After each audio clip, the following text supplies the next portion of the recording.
안녕하세요. 방구석 한량입니다. 오늘도 공기업 정보가 필요한 분들을 위해 틈틈이 시간을 쪼개어 정보를 정리해봤습니다.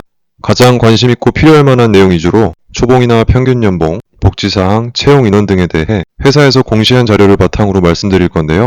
중간중간 현직들에게 들은 카더라 얘기들이 있는 경우 함께 말씀드리도록 하겠습니다. 자, 그래서 오늘 살펴볼 기관은 요청이 재차 들어왔던 국민건강보험공단입니다. 이름이 조금 기니까 건보공단이라고 줄여서 말하도록 하겠습니다. 건보공단은 현직들 얘기를 종합해보면 연봉이 좀 짠 대신에 원하는 근무지에 가기가 비교적 수월하고 워라밸이 좋으며 여성의 비율이 높아서 꼰대 문화가 적다는 얘기가 많았습니다. 대신에 민원 업무가 많아서 힘들다는 얘기도 있었고요. 네, 그러면 자료화면부터 보겠습니다.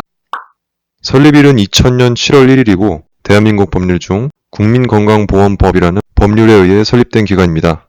설립 목적은 조금 긴데 국민의 질병, 부상에 대한 예방, 진단, 치료 등에 대해 보험급여를 실시함으로써 국민 보건 향상과 사회보장 증진 기여는 물론 혼자 생활이 어려운 노인에게 신체 및 가사활동을 지원하는 등 장기 요양급여를 실시하여 노후 건강 증진 및 생활 안정을 목적으로 한다고 합니다. 내용만 읽어봐도 뭔가 미래에 대해 안심이 되게 하는 설립 목적이네요. 우리나라는 어지간한 의료 서비스에 대해서는 건강보험이 적용돼서 질 좋은 의료 서비스를 싼 값에 이용하게 해주는 기관입니다. 매달 돈을 뜯어가긴 하지만요. 주무기관은 보건복지부고 본사는 공공기관 지방 이전으로 인해서 강원도 원주시에 위치해 있고 전국적으로 지사들이 있습니다. 다음으로 건보공단의 직원 수는 얼마나 되는지도 살펴볼까요? 네, 표가 좀 복잡하게 되어 있는데요. 임원수부터 정규직, 계약직 인원을 구분해 놓은 거고 이를 합친 전체 직원 수는 하단에 임직원 총계 A 플러스 B 플러스 C를 보면 연도별 총 인원수를 알 수 있습니다. 총 인원은 15,000명 정도로 인원수 기준으로는 꽤 큰 규모의 공공기관입니다. 참고로 여성 직원 수도 꾸준히 증가해서 현재는 7,000명 가까이 되는데 전체의 약 40%가 넘는 비율을 보이고 있네요. 앞서 말씀드렸듯이 여성의 비율이 높아서 조직 문화가 좋은 편이라고 하는데 남자는 왜죠? 남초회사는 도대체 왜 문화가... 네, 여기까지. 다음으로 신규 채용 현황도 살펴보겠습니다. 표 맨 위에 있는 숫자가 총 채용 인원인데요. 연도별로 채용 인원이 차이가 있긴 한데 정부의 일자리 정책과 베이비붐 세대의 은퇴 시기가 겹치면서 채용 규모가 점점 많아지는 추세로 보이긴 합니다. 와, 여성의 채용 인원은 그 중에 60%에서 70%의 비율을 보이고 있네요. 지방대 비율도 연도별로 60% 정도를 왔다 갔다 하는군요. 다음으로 신입사원의 초봉입니다. 자료 보시면 매년 약 100만원 정도씩 초봉이 상승해 오고 있는데요. 가장 최근인 2018년도는 약 3,200만원 정도로 나와 있습니다. 이는 아래 써있듯 대졸 사무직 군 미필자 기준이기 때문에 군대를 다녀온 경우에는 1에서 2호봉이 추가돼서 좀 더 높은 급여를 받게 됩니다. 초봉 3,200이면은 공기업 기준으로는 높다고 볼 수는 없지만 전체 공공기관 기준으로는 나쁘지 않아 보입니다. 공공기관이 공기업을 포괄하는 개념이고요. 다음으로 평균 연봉입니다. 초봉도 중요하겠지만 평균 연봉은 입사 후에 임금의 상승률을 추정해 볼 수 있기 때문에 꼭 확인을 같이 해야 되는데요. 또 표가 복잡하게 되어 있는데 총 급여를 기본급부터 수당 및 성과급으로 분류한 거고 우리가 볼 거는 총 합계인 1인당 평균 보수액을 보면 되겠습니다. 대략 6천만원 초중반의 연봉을 보이고 있네요. 그럼 이 연봉은 언제쯤 받을 수 있느냐도 중요하겠죠? 그거는 밑에 쪽에 있는 평균 근속 연수를 같이 보시면 되겠습니다. 퇴직과 신규 채용 때문에 연도별로 조금씩 변하기는 하지만 평균 근속 연수는 대략 18년 정도네요. 그러므로 입사 후 18년 차 정도 되었을 때의 연봉이겠구나 라고 대략적으로만 추정해 볼 수가 있습니다. 18년 차의 연봉 6천 초중반이면 앞서 살펴본 메이저 공기업들에 비하면은 좀 낮다고 할 수 있겠네요. 정확치는 않지만 9급 공무원으로 입사한 것보다 조금 더 많은 수준이 아닐까 생각됩니다. 요즘 공무원 급여도 꽤 올라서 옛날처럼 박봉이 아니죠. 주의할 것은 저 금액은 전 직원 평균치이기 때문에 부서 평가에 따른 성과급 차이, 기타 등등에 따른 수당 차이로 인해 개인차는 좀 있을 수도 있습니다. 마지막으로 복지 쪽을 살펴보겠습니다.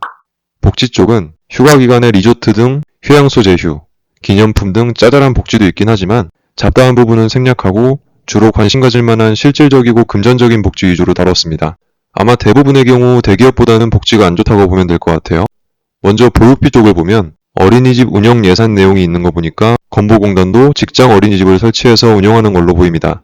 일정 규모 이상 공공기관은 보통 이렇게 직장 어린이집을 운영하고 지사가 많거나 규모가 작은 경우에는 해당 지역별로 다른 공공기관과 연합해서 어린이집을 설치하기도 합니다.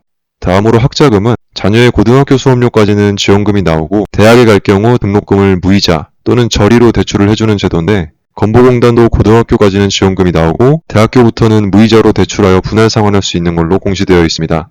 다음으로 주택자금 지원입니다.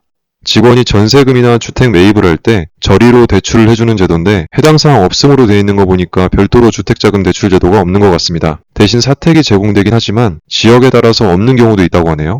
다음으로 의료비 및 건강검진비인데 의료비 및 건강검진비까지도 해당 사항 없는 기관은 저도 처음 봤네요. 회사 차원에서 지원해주는 검진비 같은 거는 없나 봅니다. 다음으로 생활안정자금입니다. 회사에서 직원에게 일정 금액을 저리로 대출해주고 사회초년생 등이 취업 후 생활이 안정될 수 있도록 도와주는 제도인데 건보공단은 일반적인 경우 퇴직금을 담보로 70% 범위에서 저리로 대출을 해주고 비연고지로 발령이 난 경우에는 지역에 따라 최대 5천만 원까지를 무이자로 대출을 해주는데 아마 이걸 보증금 같은 데 쓰는 경우가 많을 것 같고 위에 주택자금 제도를 따로 두지 않고 생활안정자금으로 통합하여 운영하는 느낌이네요. 다음으로 경조비 및 유족위로금. 건보공단은 경조 화환 등에 대한 내용이 있는데 직원 사망 시 유족위로금 20만 원과 직원 경조사에 대해 이사장이 필요하다고 인정되는 경우라고 써있지만 2018년 3월 8일 이후 지급한 적이 없다고 되어 있네요. 정말 경조금이 거의 없는 거라면은 조금 그렇긴 하네요. 현직분이나 아시는 분 계시면은 댓글 달아주시면 게시글로 수정 반영하겠습니다. 대신에 출산 시 첫째, 둘째는 100만원, 셋째부터 200만원, 넷째 이후에는 300만원이라는 규정은 있습니다. 마지막으로 선택적 복지제도, 보통 복지 포인트라고 하죠. 이걸로 단체보험 같은 데 가입하기도 하고 남은 포인트는 현금처럼 사용하곤 하는데요. 주점 등등 업종 제한이 있으니까 주의해야 됩니다. 건보공단의 경우 기본 포인트가 520포인트인 거 보니까 아마 52만원인 걸로 추정이 되고 근속연수와 부양가족 수에 따라서 추가로 포인트가 지급되도록 되어 있습니다. 네, 이렇게 국민건강보험공단에 대해서 살펴봤는데요. 누군가의 궁금증이나 번거로움을 해소하는 데 도움이 되었으면 하고 구독과 좋아요는 제게 큰 힘이 됩니다. 또 유익한 자료 준비해 보겠습니다. 감사합니다.